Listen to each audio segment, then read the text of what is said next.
All right, so the Lakers just got bounced from the playoffs by the Minnesota Timberwolves in 5 games, which is very interesting. Just want to go into that a little bit, as well as where they go from here. Obviously, a lot of fingers being pointed at LeBron, Luka, even JJ Redick, a head coach.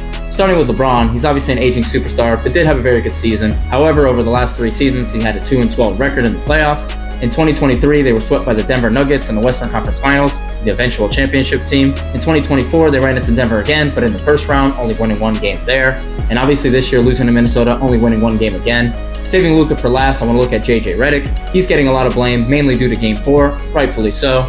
If you didn't know, JJ making no subs in the entire second half of that playoff game, and the effort at the end of that game really showed. A lot of guys, LeBron, Luka, looking wiped out, playing very high minutes. And just a little note about that, that's the first time since 1998 that a playoff team did not make a sub for an entire half. And that's actually at least 1998, being that that's the first year that that kind of stat was being tracked. Redick was clearly frustrated when asked about his rotations, eventually walking away from the post-game conference. And even more recently, JJ noting that he feels that players needed to get in championship shape. And while he didn't use any names in particular, a lot of people assuming that he's referring to Luka, especially since that was the narrative leaving Dallas, that Luka was out of shape.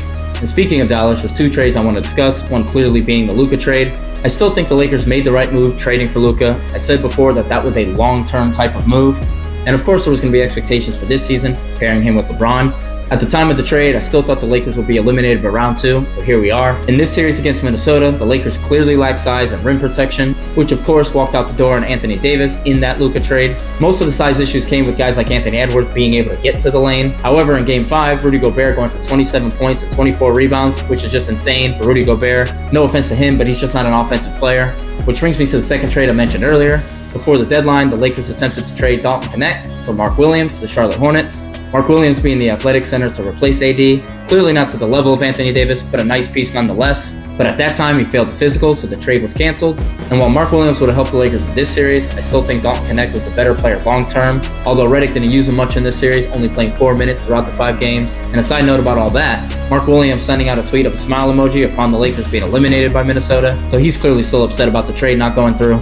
But in terms of the bigs the Lakers did have, JJ giving up on center Jackson Hayes, not using him in Game 5, that game being Rudy Gobert's great game. And now that they're out and eliminated, where do the Lakers go from here? I still think they're in a great spot. I do think LeBron returns. Luka's clearly a liability on defense, but that's what the rest of the roster's for. Let him shine at what he's great at. He's still a top 5 offensive player in the league.